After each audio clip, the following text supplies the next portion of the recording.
Hello, my crafty friends. Amy Astrab, your creativity coach with Adass for Stamping. Just wanted to pop in and give you a few tips on using Stampin' Up's paper trimmer. You are going to find that in the new annual catalog. That is the 2021 to 2022 annual catalog on page 151. The cost is $25, and it is a tool that is worth spending the $25 on. Let me show you a few of the features of it and a couple of quick tips on how to use it. So I'm going to turn the camera down and we'll get started. So here is our paper trimmer. You will notice mine looks slightly different than the one in the catalog because I have added some washi tape to mine along here.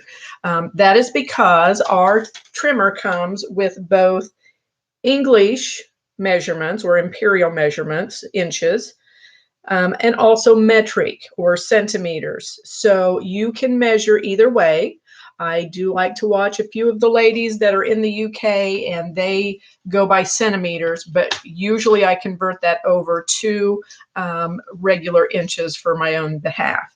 But when I am measuring, I find it a little confusing to have both. So on one end, I have covered over the metric measurement so that I can clearly focus on just the English or United States inches and have no confusion. So that being said, I also wanted to show you that this has 6 inches to there, but if I want to cut a 12 by 12, I have an arm that extends all the way out to 17 full inches. So if I am cutting something extra long or I'm working with a 12 by 12 piece of designer series paper or cardstock, I can easily pop this in here and cut whatever I need to cut. So I want to cut 2 inches off of this. I am going to just measure here to the 10-inch mark. And I am going to use my cutting blade to cut the 10 inches off. That is going to be this dark colored blade. You're going to see there are 2, and it is the dark colored blade that does the cutting. The light colored blade is for scoring. So if I want to score this piece that I just cut off, I can pop it right back in here. I am going to score it at 6 inches. I'm just going to measure that to the 6-inch mark, make sure that I have the scoring blade or light colored blade, and I'm going to run that over that. And hopefully you can see that it has scored it right at that 6-inch center mark that I made for easy folding and scoring of unfold or standard card bases. So we've got the 2 blades. The scoring blade is not a replaceable blade, so you'll want to keep track of it and not lose it. But the cutting blades are replaceable, and they are very sharp, by the way. So be very careful when handling them because that blade is razor sharp. It is an edged blade on both sides, so it cuts both directions, this way and that way. So no matter which way I'm cutting to, that's the way it's going to cut because the blade goes both directions. Now I want to show you real quickly. I need a 3 by 3, 3-inch by 3-inch piece of cardstock for a project that I am making. So I'm going to pop this in here, and I want to just cover the line at the 3-inch mark to get a full 3 inches. And I want to make sure that the whole piece of cardstock is butted up tight against the guide. Take and run your cutting blade towards that guide. That way it cannot push the paper away from. If you're not sure it cut all the way through, you can go back and forth across, but typically just one swipe, you've got a good clean cut, nice crisp edge. There's no shredded paper or anything like that. That's when you know that it's time to replace your blade, is when you start getting paper that has those little fuzzy edges or looks half torn. I want this 3 by 3, so I'm going to pop it back in, and I'm going to cut it in the other direction so that I have a 3" by 3". And I can measure that right on here. I've got a grid to make sure that I've got it all the way I want it. And yes, it's exactly a 3" by 3" square. Now what I'm going to be doing with that is I'm going to be making a little stamped frame. And so you see here I have taken a 3 by 3, I have stamped my frame on it, and now I want to cut out the center of this. Now, how am I going to do that if I don't have a die? It's going to be very tricky with paper snips, but it's very simple if you use your Stampin' Trimmer. So what I'm going to do is put this back in here, and right where this channel is, where that cutting blade runs, I am going to line up the inside of that frame right in there, and I'm going to take and close this down onto my thing, and I'm going to push that down just so the blade goes into the paper.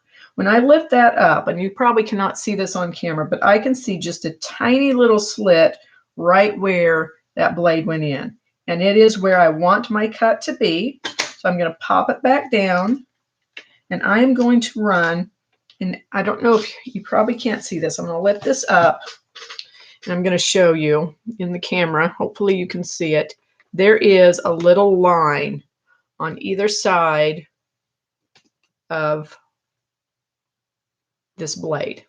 There's also a line right where the channel lines up. You'll see a tiny little line on either side, lines up right with where it's cutting. Now what that does, that tells me that I can line up this one with the line where I want to cut to. That's my guide. So I'm going to slide that right up even with where I want my cut to stop and no further. And then I'm going to do the same back in this direction till I get where I want it to stop and no further. Now I'm going to lift that up, and I've got a nice cut right where I want it to be, no further, no less than where I want it. And I'm going to put this in here again, lining it back up with that channel as best I can, and I'm going to continue to cut all 4 sides. To know that I'm right where I want to be, I'm going to pop this up. And yes, it's right where I want it to be on that line. So I'm going to go back and do this again, and just lining this center line right where I want my cut to stop. That's where the blade's going to cut to. And I'm going to go back to this direction, right where I want that line to stop and no further. And now I've got 2 sides cut.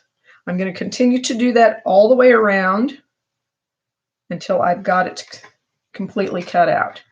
So again, lining the edge of my frame in right where that channel is.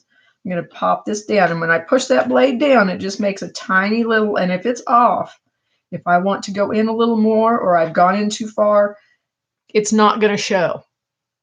I can just readjust and make a different hole, but it's so easy to just line it up. It's hard to even make that mistake.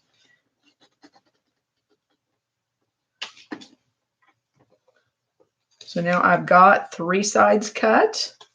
I'm going to do this 4th side, and I will show you my finished frame. Okay, this one I'm going to go just a hair more. So I'm going to move my blade ever so slightly, pop it down. Yes, I'm much happier with that. It probably would have been fine right where it was, but I just wanted to show you how easy it is to make that correction. And voila, I have my finished frame all cut out. Got a perfect square I can use on a different card. And that's how easy that is. So, remembering all the features, you've got your scoring blade for quick and easy scoring. You've got a razor sharp cutting blade that works in both directions. You have got both metric and imperial measurements. You also have imperial measurements on here. There is a separate one of these guides that you can order if you wanted to order one with the imperial or with the centimeters on it, the metric measurement instead of the imperial or inches. You can get that. It is available for a separate fee, but it comes standard in the United States with the inches on there. And then you've got both metric and imperial inches on your long arm guide, which extends and folds right out of the way when you're not using it. So there is your quick and easy guide to the Stampin' Up! Stampin' Trimmer. I hope this has been helpful to you, and I hope if you've got any questions or would like to learn more about our products that you would feel free to contact me. Amy Astrab at Ad for Stamping. So until next time, happy stamping.